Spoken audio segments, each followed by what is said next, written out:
আমরা বলবো আল্লাহ তুমি প্রশ্ন করার আগে তোমার একটা কথা বলি, আমারে কিছু জিজ্ঞেস করো না, আমি সব করেছি। এমন কোন পাপ নাই যে পাপ আমারে দিয়ে হয় নাই। আকাশের নিচে জমিনের উপরে আমার চেয়ে বড় পাপী কেউ নাই। একটা একটা করে আল্লাহ স্বীকার করি আমি পাপী, সব পাপের স্বীকৃতি দিলাম। পৃথিবী না জানুক আমি তো জানি আমি কি পাপ করেছি। হায় আমার পাপের করলে বিচার, বাঁচার আমার নাই উপায়। দয়াময় তুমি মাফ করো আমায়, মাফ করো আমায়। আল্লাহ তাআলা যদি দয়া করে আমাদেরকে মাফ না করে, আমাদের বাঁচার কোনো উপায় নাই। আপনি কি ভেবেছেন আপনার নামাজ দিয়ে আপনি জান্নাতে যাবেন? আপনি তাহাজ্জুদ গুজার, সেজদা দিতে দিতে কপালে দাগ ফেলেছেন, এটা আপনারা জান্নাতে নেবে না। আপনি এলাকার সবচেয়ে বড় হাতেম তাই দানশীল, এই দানের ভরসায় বসে আছেন কশিন কালো। আমাদের নামাজ, আমাদের রোজা, আমাদের ইবাদত, এগুলোকে মিজানের পাল্লায় উঠালে কোনো ওজনই হবে না। তবে আমাদের একটা কৌশল জানা আছে, আমরা আল্লাহর রহমতের ভিখারি। আমরা সেদিন আগেই গুনার স্বীকৃতি দিয়ে দেব। আমরা বলবো আল্লাহ তুমি প্রশ্ন করার আগে তোমার একটা কথা বলি, আমারে কিছু জিজ্ঞেস করো না, আমি সব করেছি। এমন কোন পাপ নাই যে পাপ আমারে দিয়ে হয় নাই। তোমার রহমত দিয়ে তুমি জান্নাতে পাঠাবা, তোমার দয়ায় জান্নাতে যেতে চাই, আমল দিয়ে না। পারবেন বলতে? কিয়ামতের দিন আমরা বলবো আল্লাহ আমার আমল দিয়ে জান্নাত চাই না, আমি তোমার দয়া দিয়ে জান্নাত চাই। তোমার দয়া ছাড়া আমার কোনো উপায় নাই। কারণ আল্লাহ যদি বিচার করে বাঁচার কারো উপায় নাই। আল্লাহ যদি বলে ফেলেন তুই এটা করলি কেন, ওখানে গেলি কেন, কোরআনে 1000 বার নিষেধ করলাম তারপরেও এই পাপে জড়ালি কেন, এরকম প্রশ্ন ছুড়ে দিলে আমার উত্তর আছে? বাঁচার কোনো উপায় আছে? রোজ হাসরে হে আল্লাহ আমার করোনা বিচার, আল্লাহ করোনা বিচার।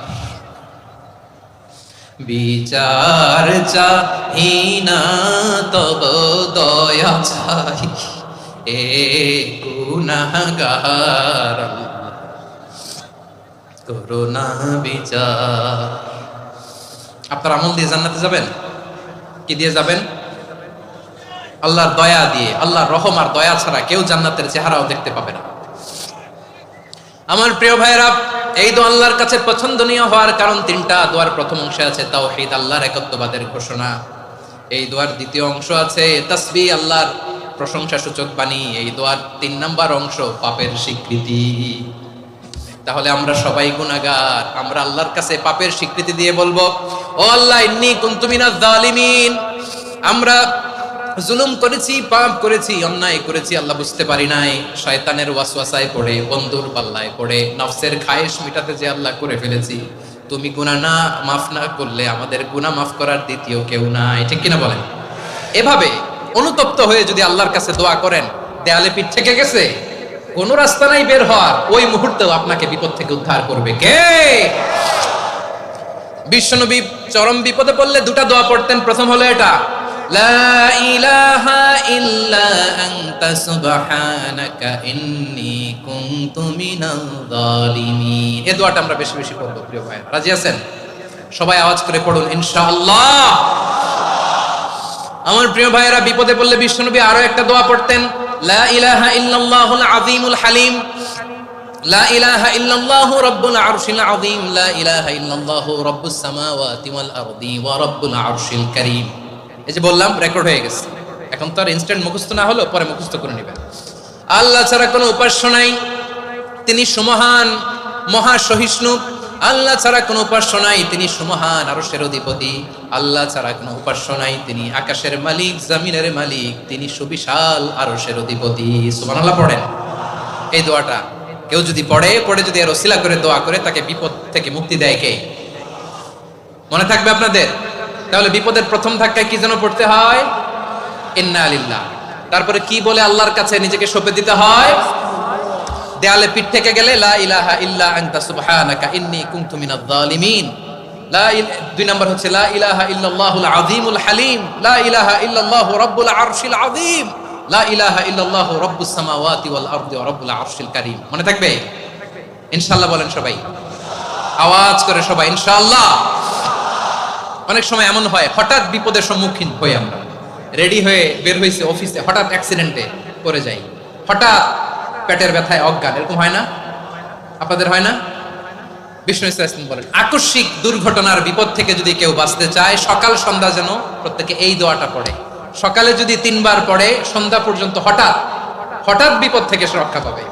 Two be protected from sudden calamity, sudden disaster, sudden calamity, হঠাৎ বিপদ, হঠাৎ ভয়ঙ্কর কোন আকস্মিক বিপদ থেকে আল্লাহ বাঁচায় দিবে। সকালে পড়লে সন্ধ্যা পর্যন্ত প্রোটেক্টেড, সন্ধ্যাবেলায় যদি 3 বার পরে সকাল পর্যন্ত প্রোটেক্টেড। সুবহানাল্লাহ পড়ে। দোয়াটা কি? দোয়াটা হচ্ছে বিসমিল্লাহিল্লাযী লা ইয়াদুররু মা ইসমিহি শাইউন ফিল আরদি ওয়ালা ফিস সামাই ওয়া হুয়াস সামিউল আলীম। ছোট না? অনেক ছোট, মুখস্থ করবেন। বিসমিল্লাহিল্লাযী লা ইয়াদুররু মা ইসমিহি শাইউন ফিল আরদি ওয়ালা ফিস সামা।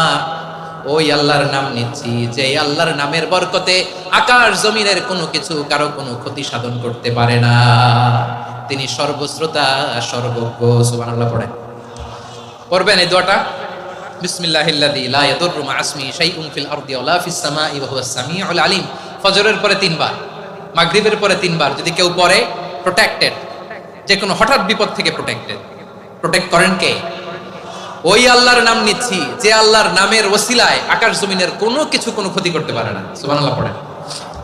আচ্ছা, এবার আমাদের জীবনে দুশ্চিন্তা আছে না নাই বলেন? Tension, hyper tension, anxiety, depression, চিন্তা, টেনশন নাই, এরকম কে কে আছে দেখি? হাত তোলেন। ওই যে হাত তুলছে এক আল্লাহর ওলি, ওই যে। টেনশন নাই তোমার? মাশাআল্লাহ। ও না বুঝে তুলছে, জোকের চোটে, জোশের ঠেলায় ধাক্কায় তুলে ফেলছে। সবার জীবনে টেনশন আছে না নাই? এই দুশ্চিন্তা, পেরেশানি, মারাত্মক পেরেশানি থেকে মুক্তি পাওয়ার জন্য বিষ্ণু ইসলাম 2টো দোয়া পড়তেন। কয়টা?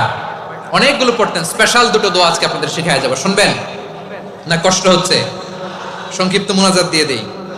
ওরে আল্লাহ, আমি তো 9:30 ক্রস করে ফেলছি মাসুদ ভাই, খেয়াল করি নাই। আরো কয়েক মিনিট? ঠিক আছে, ঠিক আছে। পেরেশানিতে পড়লে, টেনশনে পড়লে এই দোয়াটা, প্রিয় ভাইরা, বিষ্ণু ইসলাম যখন খুব বিপদে পড়তেন, দুশ্চিন্তা ওনাকে ঘিরে ধরতো, উনি পড়তেন ইয়া হাইয়্যু ইয়া কাইয়্যুম বিরহমাতিকা আস্তাগীথ, ইয়া হাইয়্যু ইয়া কাইয়্যুম বিরহমাতিকা আস্তাগীথ, ইয়া হাইয়্যু ইয়া কাইয়্যুম, হে শাশ্বত অবিনশ্বর, হে চিরঞ্জীব, বিরহমাতিকা আস্তাগীথ, তোমার রহমতের উসিলায় তোমার কাছে ফরিয়াদ করি। এটা পড়তেন। আবার আরেক বর্ণনা এসেছে ইয়া হাইয়্যু ইয়া কাইয়্যুম বিরহমাতিকা আস্তাগীথ আসলিহ লি শা'নি কুল্লাহু ওয়ালা তাকিলনি ইলা নাফসি তারফাতা আইন। আসলিহ লি শা'নি কুল্লাহ, আল্লাহ আমার সবকিছু আপনি সেটেল করে দেন। আমাদের সব ঝামেলা সেটেল করে দিতে পারে কে? আমরা তো সেটেলমেন্টের জন্য ওই এসপি সাহেবের কাছে যাই, ডিসি সাহেবের কাছে যাই, অমুক ভাইয়ের কাছে যাই, তমুক ভাইয়ের কাছে যাই। এই দোয়া পড়লে আরশের উপর থেকে আপনার ম্যাটার সেটেল করে দিবে কে? তাহলে পড়বেন ইয়া হাইয়্যু, এ চিরঞ্জীব। হাইয়্যু মানে চিরঞ্জীব, যিনি চিরকাল বেঁচে থাকবেন, মরবেন না। আল্লাহ মরবেন? তার কোনো লয় আছে? ক্ষয় আছে? সূরা রহমানে আল্লাহ বললেন কুল্লু মান আলাইহা ফানি ওয়া ইয়াবকা ওয়াজহু রাব্বিকা যুল জালালি ওয়াল ইকরাম ফাবিআইয়ি আলাই রাব্বিকুমা তুকাযিবান। জমিনে যা আছে সব ফান, ভ্যানিশ হয়ে যাবে, নিশ্চিহ্ন হয়ে যাবে, শেষ হয়ে যাবে, সব বিলুপ্ত হয়ে যাবে, একজন ছাড়া। জোরে বলেন তিনি কে? ইয়া হাইয়্যু। আমার সাথে আওয়াজ করে পড়েন ইয়া হাইয়্যু ইয়া কাইয়্যুম ইয়া হাইয়্যু ইয়া কাইয়্যুম বিরহমাতিকা আস্তাগীথ আসলিহ লি শা'নি কুল্লাহ ওয়ালা তাকিলনি ইলা নাফসি তারফাতা আইন। এভাবে দোয়া করলে আপনাকে বিপদ মুক্ত করবে কে? এই দোয়াটা কেন পছন্দ আল্লাহর কাছে? কারণ এখানে আল্লাহর 2টা সুন্দর নাম আছে, গুণবাচক নাম, আল হাই, আল কাইয়ুম। এই 2টো নাম আছে এখানে। আবার এই 2টা আয়াতুল কুরসির অংশ। আয়াতুল কুরসির শুরুতে এটা আসরা নাই? হ্যাঁ, আসরা নাই? তিন নাম্বার কারণ এটা ইসমে আজম। কোন দোয়াটা ইসমে আজম? যে দোয়া ওসিলায় দোয়া করলে আল্লাহ দোয়া ফেরায় না। অনেকগুলো মত আছে, সবচেয়ে ভ্যালিড মত হচ্ছে এটা, ইয়া হাইয়ু ইয়া কাইয়ুম, এর ওসিলা দিয়ে দোয়া করলে দোয়া কবুল করে কে?